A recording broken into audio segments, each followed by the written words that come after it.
Bonjour à tous. Dans cette vidéo, on va voir l'interopérabilité entre Q Sharp et les langages .NET, et en particulier entre Q Sharp et C Sharp. Donc ça se passe à nouveau depuis le repo Microsoft/Quantum à cette URL, et cette fois-ci, on va à nouveau aller dans le dossier samples, dans la partie interopérabilité, et cette fois-ci, on va aller voir ce qu'il y a dans le dossier .NET.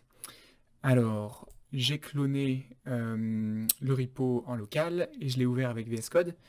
Et donc là, dans le dossier .NET, je vois que j'ai trois sous-dossiers, C Sharp, F Sharp et Q Sharp. Et donc on va commencer par regarder ce qu'il y a dans le dossier Q Sharp.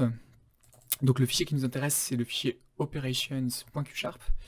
Et donc on voit qu'il consiste à ouvrir un certain nombre de namespaces, à définir un certain nombre d'opérations Q-Sharp qui sont documentées. Donc vous pouvez prendre le temps de le lire. Mais nous, ce qui va nous intéresser, c'est tout particulièrement l'opération run algorithm, parce que c'est celle-là qu'on va pouvoir appeler depuis un autre langage, comme C Sharp ou F Sharp. Et alors ce qui est intéressant de noter, c'est que cette opération run algorithm, elle va effectivement faire appel à des opérations quantiques, donc qui utilisent de la mémoire quantique, comme apply product with negation function, ou bien reconstruction oracle parameters, mais elle-même, elle utilise des arguments qui sont de type classique. Donc là, on voit que bits, c'est un tableau de booléens, et que, donc ça c'est ce qu'elle prend en argument, l'opération run algorithm, et ce qu'elle renvoie en output, c'est aussi un tableau de booléens. Donc ça, le fait qu'en input comme en output, il n'y ait que des types classiques, c'est ça qui va faire que c'est possible de l'interfacer avec des langages classiques comme C Sharp ou F Sharp. Donc on va tout de suite regarder ce qu'on a dans le dossier C Sharp. Et donc le fichier qui nous intéresse, c'est le fichier hôte, donc host.cs. Et alors, voilà, c'est un fichier C Sharp classique. Et ce qui nous intéresse, c'est cette partie-là, la partie task, où on voit qu'on définit ici un tableau de booléens qui s'appelle bits.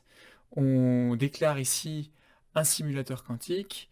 Et le plus important, on va ici appeler ce simulateur quantique avec l'opération run algorithm. Donc exactement l'opération qu'on avait définie dans le fichier QSharp ici. Et donc, on va pouvoir exécuter maintenant ce fichier host.cs avec la commande .NET-run. C'est ce que je fais maintenant. J'écris .NET-run dans le terminal, dans le dossier C Sharp. Et je vois que effectivement, ça va écrire, ça va afficher le tableau de bits d'input. Et surtout, ça va effectivement appeler le fichier QSharp qui va lui écrire Hello Quantum World, et enfin nous écrire le fichier output. Donc ça fait exactement ce que ça voulait faire, ce que ça devait faire, pardon. Et donc ce qu'on a vu ici, c'est qu'on peut effectivement, depuis un fichier C Sharp, appeler une opération qui, elle, se trouve dans un fichier QSharp. Donc on a bien une interopérabilité entre les deux langages. Et ça conclut cette vidéo. À bientôt!